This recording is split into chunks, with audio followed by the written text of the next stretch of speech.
첫 번째는요. 역시 기출어휘, 동의어, 다의어 잘 정리하자입니다. 정확한 암기를 필요로 하는 시기가 이제 왔기 때문에요. 그렇죠. 그래서 정확하고 빠른 시간의 문제를 해결하는 것이 역시 독해와 논리라는 파트에서 고득점을 올리게 되는 가장 중요한 관전 포인트가 됩니다. 요거 선생님이 세 가지 원리로 설명하게 될 텐데요. 마음에 준비돼서 우리 같이 한번 외쳐보자. 하나, 둘, 셋. 와우! 기출어휘예요. 왜냐하면 가장 안정적이고 가장 나왔던 단어들을 재출제하는 비율이 확실히 높기 때문에 기출어휘, 그것도 최근 요 3년을 정말 목숨 걸 정도로 정리해 주셔야 됩니다. 그럼 이번에는 두 번째, 마음의 준비되죠? 하나, 둘, 셋! 와우! 동의어입니다. 기출어휘가 말끔하게 정리가 되어 있다면 밑줄친 단어와 같은 뜻에 해당되는 단어들을 정리해 주셔야 되는데요. 역시 주제별 동의어 공략, 최근 3년 공통분모를 정리하시는 게 너무너무 중요합니다. 그 다음에 마지막 세 번째. 하나, 둘, 셋! 맞습니다. 다이어입니다. 쉬운 다이어들도 최소한의 뜻을 잘 정리하셔서요.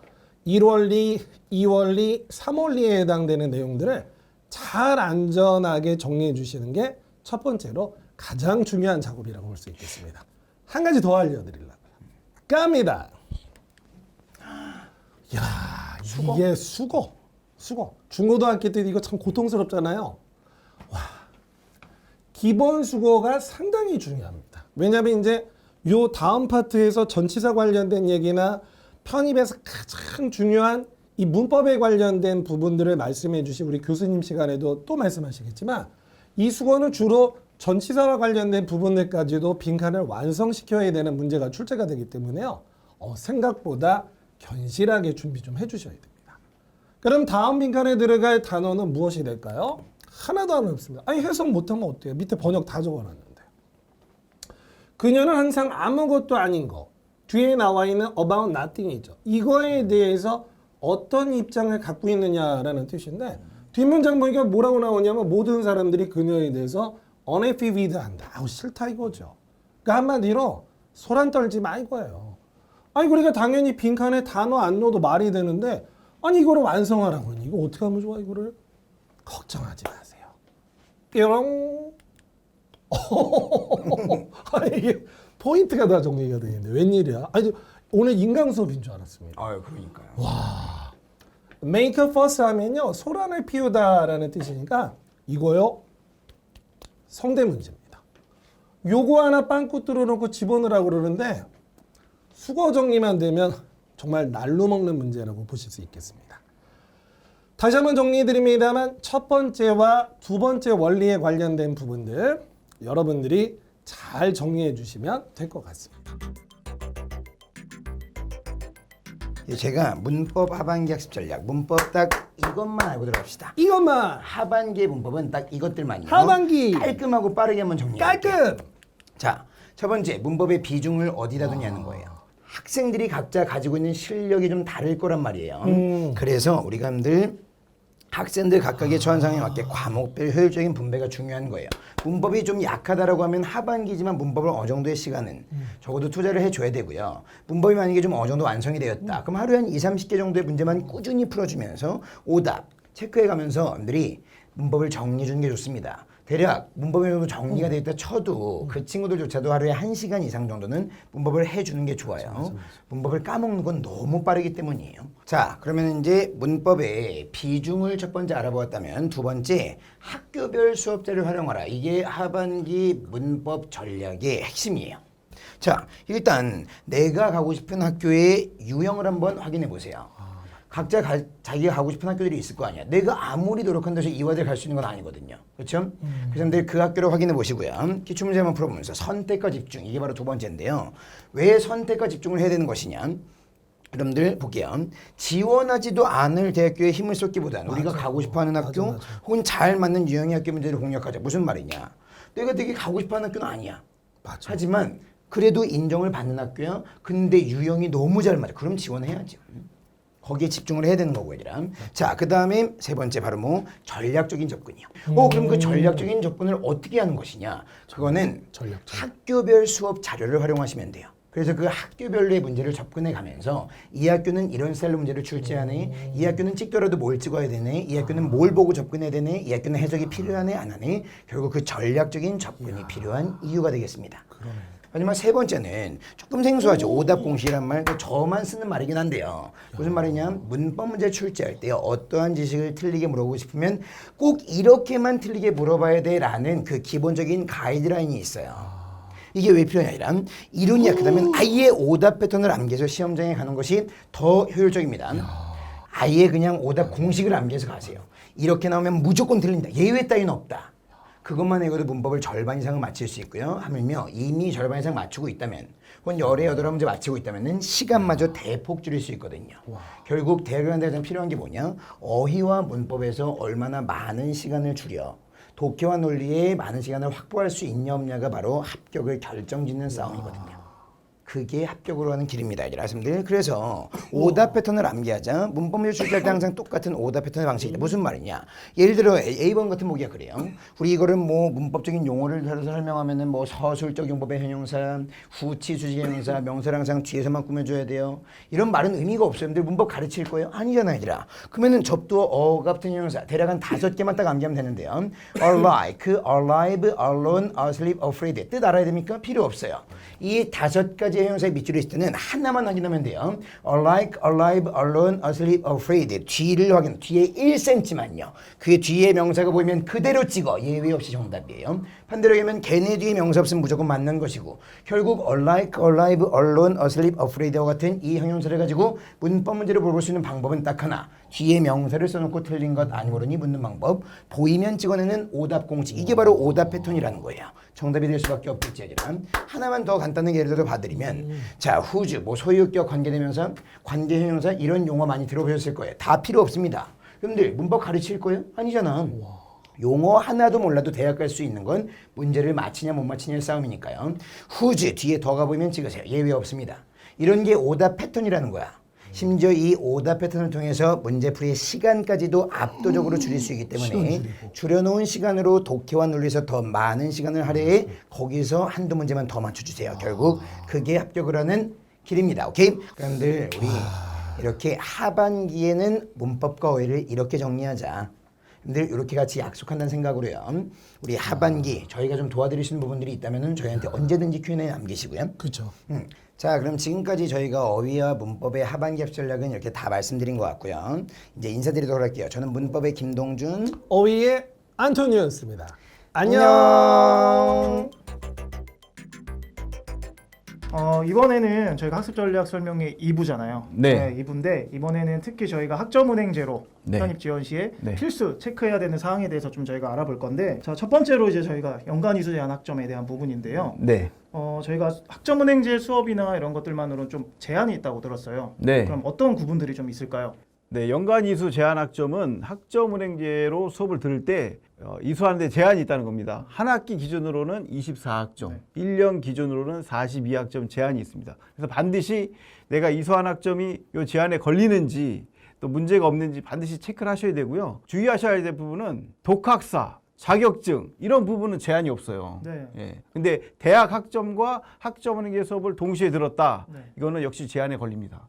두 번째로 이제 학위 요건 전공 학습 구분에 대한 이야기인데요. 네. 학사학위 같은 경우는 구분이 어떻게 필요할까요? 예. 학사학위 같은 경우에는 140학점을 따셔야 되는데 그리고 이 중에서 전공이 60학점, 교양이 30학점 이상 반드시 있어야 되고 네. 일반 학점은 50학점까지 인정이 돼서 총 140학점을 만들면 되는데 여기에서 일반 학점 50학점은 반드시 필요한 학점은 아니고요. 네. 전공 60, 교양 30이 넘어야 된다는 이게 키포인트입니다. 네. 또 전문학사 네. 부분은 어떻게 진행이 되죠? 전문학사 같은 경우에는 80학점이 넘으면 네. 요건이 되는데 이 중에서 전공은 45학점, 교양은 15학점, 일반은 20학점 이렇게 해서 80학점 만드시면 되는데 여기에서도 일반 학점은 반드시 필요한 학점은 아닙니다. 그래서 전공 45학점, 교양 15학점이 반드시 넘으면서 80학점이 넘으면 전문학사 요건이 충족이 된다. 이렇게 알고 계시면 되고 네. 한 가지 더 말씀드리면 전공 학점 중에서 전공 필수 학점이라는 게 있어요. 네, 그래서 필수 학점. 전공 필수 학점은 반드시 넣으면서 이렇게 전문학사 45 전공 45학점이 넣으면 학위 요건이 충족된다. 이렇게 알고 계시면 됩니다. 세 번째로 저희가 자격증인데요. 자격증을 또 근데 인정받는 개수가 또 정해져 있다 그래요. 네, 그렇죠. 어떤 개수가 이렇게 정해져 있는 거죠? 예, 학사 같은 경우에는 자격증은 총 3개까지 인정이 됩니다. 그리고 전문학사는 2개까지 인정이 되고 이 중에서 전공과 무관한 일반 자격증은 각각 1개씩밖에 인정이 안 돼요. 네. 그래서 내가 따는 자격증이 전공 자격증인지 아니면 일반 자격증인지를 반드시 구별하셔야 되고 네. 여기에 따라서 인정되는 자격증 내가 맞게 따고 있는지 반드시 체크하셔야 됩니다. 그러면 저희가 이제 네 번째 준비한 것들은 네, 이제 한계 교육 훈련 기관에서 네, 인정받을 수 있는 최대 학점인데 네. 이게 수업을 온라인 수업으로 이제 무한으로 저희가 듣고 이수할 수 있는 게 아닌가 봐요. 그렇죠. 네. 교육부에서 한개 기관에서 이수할 수 있는 학점 제한을 뒀어요. 네. 그래서 전문학사 같은 경우에는 한개 기관에서는 60학점까지만 들어라. 그리고 학사 같은 경우에는 105학점까지는 인정해 줄게. 네. 그렇지만 이거 넘는 학점은 인정할 수 없다. 이런 규정이 있어요. 그래서 네네. 간혹 자격증, 독학사 이런 거 없이 나는 수업으로만 모든 요건을 다 채우겠다 이런 분들이 계시거든요. 네네. 이런 분들은 요거 규정을 반드시 또 유의하셔야 돼요. 그래서 반드시 체크하셔야 됩니다. 네. 네. 이번에는 다섯 번째인데요. 네, 다섯 번째. 중복 과목 기준 및 확인 방법인데 네. 저희가 학점은행제 이용 중에 가장 위험한 부분 중에 하나가 아닐까 싶어요. 네. 네, 이 바로 중복 과목 기준과 확인 방법에 대해서 좀 어떤 부분일지 한번 알려주실까요? 네. 중복 과목은 사실 점검하면서 잘 눈에 안 띄는 또 부분 중에 하나예요. 네. 그래서 중복 과목이 있으면 2개 과목을 들었다고 해도 둘 중에 하나만 인정이 됩니다. 예, 그래서 내가 이수한 과목 중에 중복 과목이 있는지 보통 대학에서 이수한 학점과 학점은행제로 이수한 학점이 중복 과목이 발생하는 경우가 있고요. 네. 이제 학점은행제 수업도 A라는 기관에서 듣고 다시 B 기관에서 들었는데 A 기관에서 들은 걸 또 듣는 경우가 있어요. 네, 이런 경우는 또 중복 과목이 돼서 인정이 안 됩니다. 네. 근데 중복 과목과 유사한 의미로 또 대체 과목이라는 그 과목이 네. 있거든요. 대체 과목은 인정이 돼요, 각각. 그래서 내가 이수한 과목이 중복 과목인지 대체 과목인지를 이제 구별을 하셔야 되는데 중복 과목이 발생이 되면 네. 학위 요건에 있어서 가장 큰 타격이죠. 치명타가 발생이 됩니다. 그래서 여러분 만약에 의심되는 부분이 있거나 그러면 꼭 담당 선생님에게 다시 한번 체크를 받으시고 확인을 받으시는 게 아마 좋을 것 같습니다. 네. 이제 여섯 번째인데 네, 지금 시기에 또 가장 중요한 부분 중에 하나예요. 네, 이 학위 신청과 학점 신청 시기인데 네. 어떤 부분인지 좀 알려주실 수 있을까요? 네. 학점 등록하는 시기를 이제 교육부에서 1년에 4분기로 딱 네. 정해놨습니다. 그래서 월 기준으로는 1월, 4월, 7월, 10월 이렇게 4달을 기준으로 해놨고요. 학점을 따신 분들은 요 학점 등록 기간에 반드시 등록을 하셔야 돼요. 학습자 등록이라는 또 절차가 있는데 네. 학습자 등록은 딱 한 번만 하시면 돼요. 네. 근데 학점 등록은 학점을 취득했을 때마다 그때마다 학점 등록을 하시는 게 좋습니다. 그러니까 뭐 정리해드리자면 이제 학습자 등록은 최초 한 번만 하시면 네. 되시고 네. 1년에 4번 1월, 4월, 7월, 10월 이렇게 학점 신청을 하실 수가 있는데 마지막으로 또 못 하셨던 분들 네. 학위를 받으셔야 되는 분들 중에서는 최종 마지막 기회가 12월부터 10월 며칠부터요? 15일부터 그렇죠. 언제까지? 1월 15일까지입니다. 그렇죠. 그래서 네. 그 한 달간도 마지막 네. 기회가 있다는 거 네. 염두에 두시면 될 것 같습니다. 네. 일반 편입 같은 경우는 전문 학사학위가 아니어도 네. 다양한 방법으로 지원이 가능하다고 들었어요. 네. 특별히 이제 일반 편입을 지원하실 때 주의해야 될 사항이나 자격 요건들을 좀 알려주실까요? 네. 학점은행제로 일반 편입을 준비하시는 분들이 최근에 많이 증가하셨어요. 네, 많이 근데 계시죠. 학점은행제 일반 편입을 할 때 크게 자격 요건이 3가지가 있다. 네. 이렇게 기억을 하시면 좋을 것 같고요. 첫 번째는 전문학사를 취득을 해서 지원하는 경우입니다. 네. 두 번째는 전문학사 없이 80학점만 넘겨서 취득을 하는 지원하는 경우. 네. 마지막 세 번째는 학위 없이 70학점만 넘기는 경우. 네. 이렇게 3가지가 있는데 모든 학교를 다 지원한다 하면은 전문학사를 받으면 끝입니다. 네. 그럼 모든 학교를 다 지원할 수가 있어요. 근데 준비를 하다가 뭔가 계획이 틀어져서 전문학사를 못 따는 경우에는 80학점만 넘겨도 거의 대부분 학교를 지원할 수가 있어요. 네. 네. 그리고 80학점이 좀 안 돼도 70학점만 넘겨도 또 많은 학교를 지원할 수가 있어요. 네. 근데 전문학사가 꼭 있어야만 지원하는 학교들이 있거든요. 네. 그래서 이런 학교들을 지원하시고자 하는 분들은 전문학사를 따셔야 되고 매년 그 편입 요강이 이제 변동이 될 수는 있어요. 그렇지만 네. 거의 변동은 없었으니까 올해도 지원하기 전에 한번 확인을 해보시고 지원하시면 좋을 것 같고요. 1년 동안 열심히 준비했는데 이런 지원 자격에 문제가 생기면 안 되잖아요. 그쵸. 그래서 마지막 정말 점검 받으시고 여러분 마무리 잘 하시고 우리 꼭 좋은 결과 있었으면 좋겠습니다. 네, 이번에 이런 필수 점검 체크 사항들을 좀 잘 체크하셔가지고 네. 여러분들의 노력이 좀 좋은 결실로 맺어졌으면 네. 좋겠습니다. 우선은 논리는 꼼꼼함과 집요함이 합격을 가른다고 볼 수 있겠어요. 논리 영역 문제 유형에 대해서 출제 비율을 좀 보시면 왜 꼼꼼함과 집요함이 중요한가? 비중은 다르지만 아무래도 보기 추론과 주지형을 움켜쥐고 확실하게 정답을 찾을 수 있으려면 문장을 상대로 하는 재진술, 이것이 굉장히 중요한데요. 문제는 이 모든 능력이 다 비중은 줄어들었지만 어휘에서 비롯된다는 것, 어휘를 외우는 학습을 절대 게을리하면 안 된다는 것, 거기에 핵심이 있다고 볼 수 있겠어요. 그렇다면 논리에서 필요로 하는 어휘력이라는 것은 무엇이라고 볼 수 있느냐? 그 부분을 같이 보시면 평소 같으면 우리는 diplomatic이라는 단어를 봤을 때 외교적인, 외교회라는 말 정도로 가볍게 외울 겁니다. 하지만 이 단어가요, 혹시 나라와 나라 사이의 관계를 이야기하지 않을 때에는 꼭 외교적인으로 읽힙니까? 아니, 상대를 배려하는 신중한이란 뜻으로도 읽힐 수 있다는 거. 그 부분에 대해서 꼭 같이 체크를 하셔야 됩니다. 이와 더불어서 실제 문제에서도 그는 항상 상류층을 동경하며 그리고 계층 상승을 꿈꾼다고 했을 때 이와 같은 세속적인 집착을 설명할 수 있는 단어가 무엇이 있겠느냐를 따져보면 똑같이 필리스틴, 속물, 스노버리, 속물 같은 번역인데도 여기에서 이 단어의 방향성이 정답을 가르는 하나의 핵심이 되는 거죠. 이런 부분들에 대한 방향성이 더해졌을 때 어휘 학습을 통한 문제의 정확도가 오르고 이런 어휘의 정확한 방향성에 대해서 하나 둘 쌓이기 시작하면 그때 우리에게 찾아오는 능력이 있습니다. 그게 뭡니까? 바로 재진술이라는 거죠. 분명히 이 문장만 보시면 눈에 보이는 해석은 이게 전부일 겁니다. 다만 이 해석을 다듬어 봤을 때 과연 겉으로 보이는 것이 전부입니까? 이 부분을 다듬으면 듣고 나면 맛있다는 말을 할 수가 없는 것을 먹었다. 즉, 당신이 무엇을 먹었는지를 듣고 나면 도무지 맛있다는 말을 할 수가 없다는 얘기죠. 해서 단어에 대한 뜻들이 꼼꼼하게 쌓이기 시작하면 그 어휘를 가지고 하는 응용력 덕분에 해석을 바라보는 눈이 달라지고 그 해석을 대할 때 재진술을 할 수 있는 능력이 쌓이게 되는 거죠. 그리고 이 부분 덕분에 우리에게 한 가지 정답으로 향하게 할 수 있는 그 필살의 능력이 또 찾아오게 되는 거죠. 주제를 본다는 것만큼 중요한 게 없습니다. 지문 길이가 상당하죠. 요즘 작문 논리가 트렌드입니다. 내가 무엇을 읽었는지 기억을 하는 것만큼 중요한 게 없습니다. 그런 면에서 이 글을 다 읽었다는 전제하에 우리가 늘 해줘야 되는 연습이 있어요. 그것이 무엇이다?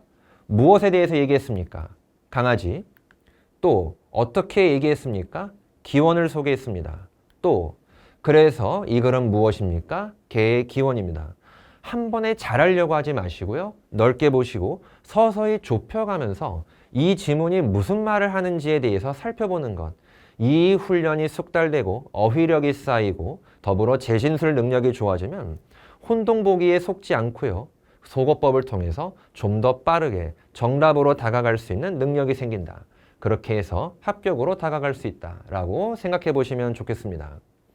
어휘, 문법, 독해는 시험장에서 다른 친구들과 비등비등하게 성적을 올릴 수 있는데 문제는 논리 과목에서 합격의 끝이 갈린다는 겁니다. 일종의 변별력 과목이라는 거죠. 그런 부분에서 저점자 학생들을 위한 하나의 마지막 시도, 즉 헤일 메리 패스라고 하죠. 이 부분에 대해서 한번 같이 얘기를 해보도록 할게요. 예를 들어서 저점자 학생들이 논리 공부가 참 어려운 분들은요. 일단은 문장을 해석하고 글이 나아가는 방향을 단순화한다. 너무 복잡하게 잘 읽으려고 하기보다 흐름을 보는 것, 그것이 먼저입니다. 그 다음 정답이 아닌 보기를 지우시고요. 헷갈리는 보기 한 2가지 정도를 남길 수 있겠죠. 그리고 나서 남은 보기를 바탕으로 글의 방향과 맞춰보는 거죠. 그리고 나서 꼭 중요한 거, 문제를 맞으셨건 틀렸건 간에 꼭 그것이 답이 되기 위해서는 어떻게 글을 읽고 어디가 근거였는가, 이 부분을 꼭 확인하셔야 됩니다. 최대한 많이 알고 많이 대비하고 많이 공부해서 간다면 시험장에서의 오답률을 줄일 수 있겠죠. 그런 취지에서 마음의 진입 장벽을 낮추기 위해 문제풀이 시 단순화해서 접근을 하시고 그렇게 해서 정답이 나왔을 때 이제 그 정답을 바탕으로 왜 답인지 해석과 분석을 꼼꼼히 가져가는 것, 소 읽고 외양간 고치기의 방식으로 접근하는 것, 그 방법을 추천합니다. 소를 많이 잃어버리면 외양간도 많이 고치겠죠. 그러면 나중에 소를 안 잃어버리지 않을까요? 그런 마음으로 일단 단순화하시고 풀고 복습하시고 이 방법을 반복하시면서 끝까지 포기만 하지 않으신다면 결국 논리가 합격을 가져다 드릴 겁니다. 그러니까 무엇을 가지고 독해를 공부해야 돼요? 이런 질문들을 제가 현강에서 많이 받고 있는데 일단은 저는 이렇게 먼저 말씀을 드릴게요. 기출문제로 영어 공부한다. 기출문제로 영어 공부한다. 사실 제가 생각하는 모든 시험에 가장 최고의 교보제는 기출문제라고 생각하거든요. 기출문제들만이 그 시험에 대한 알고리즘 그리고 문제를 출제하는 방식들을 가장 잘 대비할 수 있는 자료로 생각합니다. 이거요. 말씀드렸듯이 기출은 최고의 종합 선물 세트입니다. 무슨 말이냐? 자, 이 표를 한번 볼게요.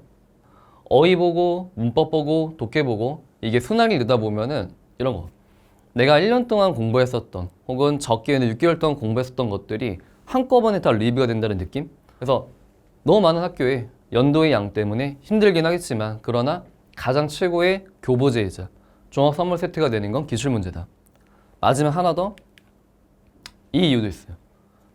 지문과 글감은 돌고 돈다. 네, 무슨 말이냐? 2009 성황대학교의 어떤 지문 하나가 너무 좋아서 이거 혹시 괜찮은 지문이니까 같이 보자. 그게 2019년도 건국대에 적중이 됐습니다. 똑같이 토시 하나 안 틀리고 같은 지문이 나왔고요. 그 다음에 2018년도 단국대에 출제됐던 내용들이 열심히 공부했던 친구들은 2021학년도 시험 보러 갔을 때 구민대에서 만났었고요.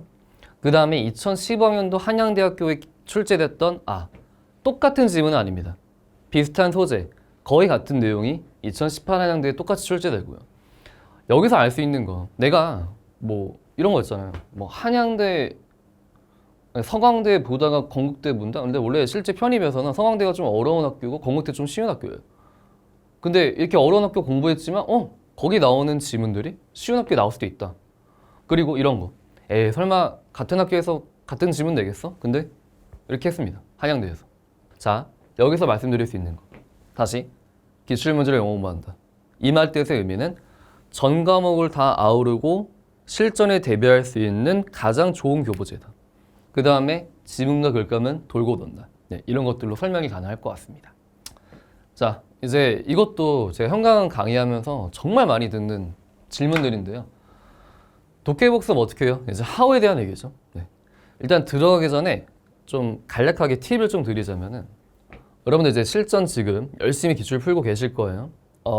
독해복습 할 때 10질문이 있으면은 그것들을 가지고서 다 보려고 덤비지 마시고요. 제가 말씀드렸던 바와 같이 상중하를 나누세요. 그래서 정말 리뷰가 필요한 3-4질문 정도는 열심히 보고 어휘랑 구문만 알면 되겠다 하는 것들은 중간값을 보고, 그 다음에 맞췄고 이해도 되고 얼추 내용이 비슷하네 하는 것들 나머지 3개는 빼주시면 될 것 같아요. 그게 독해복습의 가장 기본적인 할당량이라고 보시면 될 것 같아요. 그럼 이제 이것들을 구체적으로 어떻게 하느냐. 자, 첫 번째 어휘 정리다. 자, 일단 읽어봅니다. 그러나 그는 하나다. 첫 번째, 그걸 했던 뭐 없이?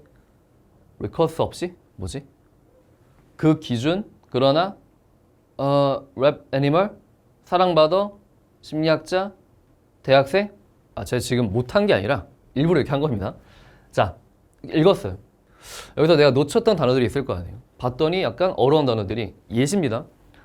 without recurse가 뭐지? peculiar가 뭐지? 그러면 이런 식으로 정리해 주시면 되거든요. 해서 이거 너무 어려웠던 어휘야. 그러니까 이렇게 뭐뭐에 의지하지 않고라고 정리해 주고, peculiar, 기묘한 특이한 이상, 이런 뜻이 있구나라고 정리하시는 거, 이게 첫 번째입니다. 그 다음은 구문 정리인데, 아까 이제 예시 어휘에 대한 예시는 봤잖아요. 그래서 우리가 recurse to는 뭐뭐에 의지하지 않고야 peculiar은 독특하냐까지 봤을 겁니다. 보고 났는데 단어만 한다고 원래 해석이 되거나 이해가 되는 건 또 아니에요. 구문을 정의해야 되죠. 어떤 식으로? 이런 식으로 정리합니다. 어떻게 되죠? 자, 다시 한번 해볼게요. 그러나 그는 첫 번째들 중 하나, 그걸 했던, 뭐 없이 의지하지 않고 그 표준 그러나 독특한 실험실 동물에 이 동물은 사랑받게 된대요. 심리학자들에 의해서. 그때 이때 커마는 동격의 커마래요. 그러면 심리학자들에 의해서 사랑받는 동물은 뭐예요? 독특한 실험실 동물은 뭐예요? 바로 대학생이죠. 그래서 실제 출제했던 문제입니다. 이 구문을 통해서 이 문제를 물어봤어요. 심리학자들이 제일 선호하는 실험 대상은 무엇이냐? 해서 정답은 바로 대학생이 실험 동물이 됐죠. 정답 몇 번이다? 네, B번. College students. 이런 식으로 해서 자, 이렇게 꼼꼼하게 분석도 하고 정답의 근거까지 찾고 하는 과정들이 디테일한 모습이라고 보시면 되겠습니다. 네, 이렇게 오늘 저희 설명회는 마무리하도록 하겠습니다. 들어주셔서 감사하고요. 여러분들의 건투를 빌겠습니다. 감사합니다.